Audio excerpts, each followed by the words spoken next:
You probably know someone who belongs to a yacht club, or who used to. Yacht clubs often look quiet now. Membership rolls are aging, clubhouse doors stay unlocked but empty, and whole fleets sit unused at their slips. Aging membership shows up in rosters, event calendars, and the way facilities are maintained. Boating is not dying. New boat sales remain steady nationwide. What is changing is where and how people boat. The real reason yacht clubs are disappearing is quieter.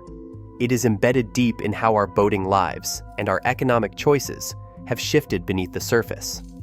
What stopped fitting, and what quietly took their place? When was the last time you actually used your club? What did you expect from membership, and did you get it? What replaced your local club?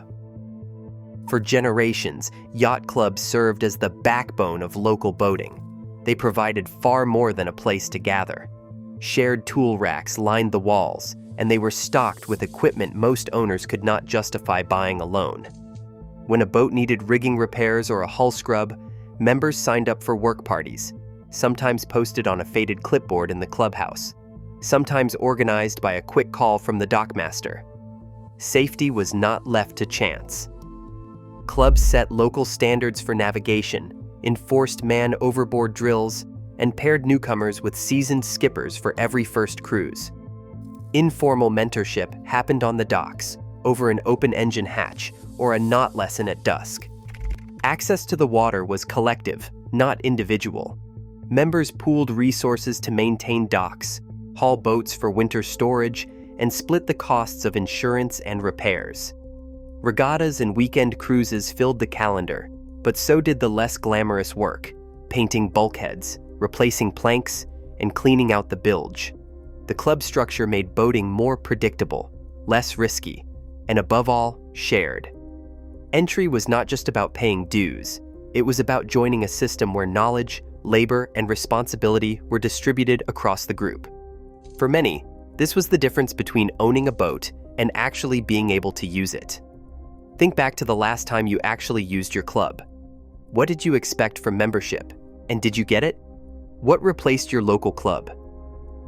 These questions point toward a simple fact. The clubs solved practical problems by organizing people, time, and resources into a functional system that made boating possible for many. Today, the median yacht club member is over 60 years old. Membership rolls, once filled with families and young adults, now show a steady thinning of the under 45 crowd. Between 2005 and 2015, boat ownership among people aged 20 to 39 dropped by 41%. The loss never reversed.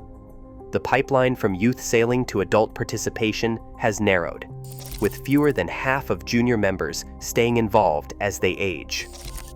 Club officers describe empty junior rooms and entry-level racing fleets that struggle to fill a starting line.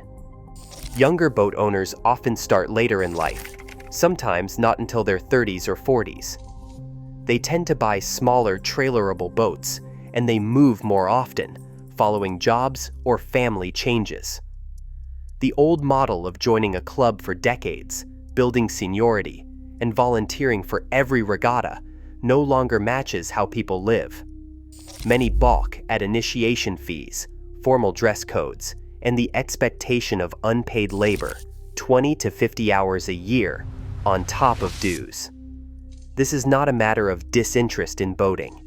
It is a matter of life patterns that do not fit the club structure. The result is a slow, quiet aging of the membership, with fewer new faces each year. Clubs that once welcomed a steady stream of young recruits now watch as the average age ticks upward year after year, with no clear reversal in sight. A club treasurer sits with a spreadsheet, tracing the numbers that quietly push people away. Initiation fees, once a sign of commitment, now mean locking up $10,000, $20,000, sometimes $50,000 or more, money that could buy months or even years of marina slip rentals elsewhere. Annual dues hover between $3,000 and $6,000, but those numbers rarely hold steady. When a storm damages the bulkhead or an old HVAC system fails, every member faces a sudden assessment, sometimes thousands of dollars per person, demanded on short notice. Insurance premiums have climbed as club-owned docks and buildings age, with liability coverage spiking after even minor incidents. For many, these costs arrive on top of unpaid labor expectations. Work parties, committee hours, and maintenance days all factored into the bottom line. Meanwhile, marinas offer slips with no upfront capital, no volunteer requirements, and the freedom to leave at the end of the season. That raises a quiet question. When was the last time you actually used your club? And what did you expect from membership? And did you get it? The financial logic that once favored clubs now tilts the other way, making membership a harder sell year after year. Formal racing fleets once defined club calendars, but today, entry lists tell a different story. In many regions, Wednesday night races that once drew dozens of boats now struggle to fill a starting line. The 2021 Bay Challenge Regatta, a fixture for 65 years, was canceled when organizers could not find enough volunteers. This is not just about numbers.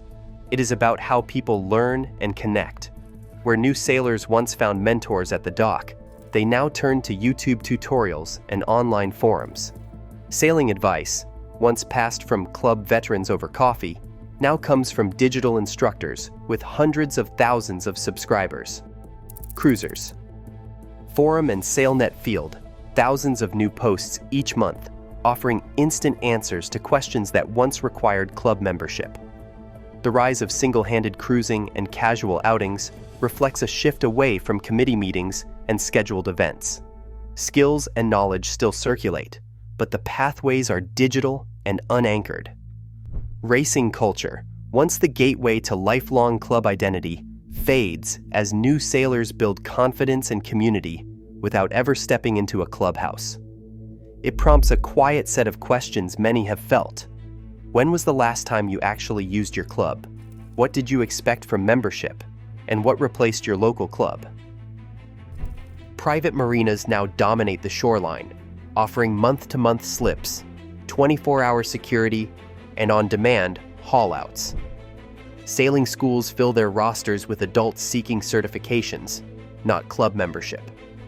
Charter fleets, an $8.3 billion market in 2024, let newcomers rent a boat for a weekend or a season. No ownership, no volunteer hours, no initiation fee.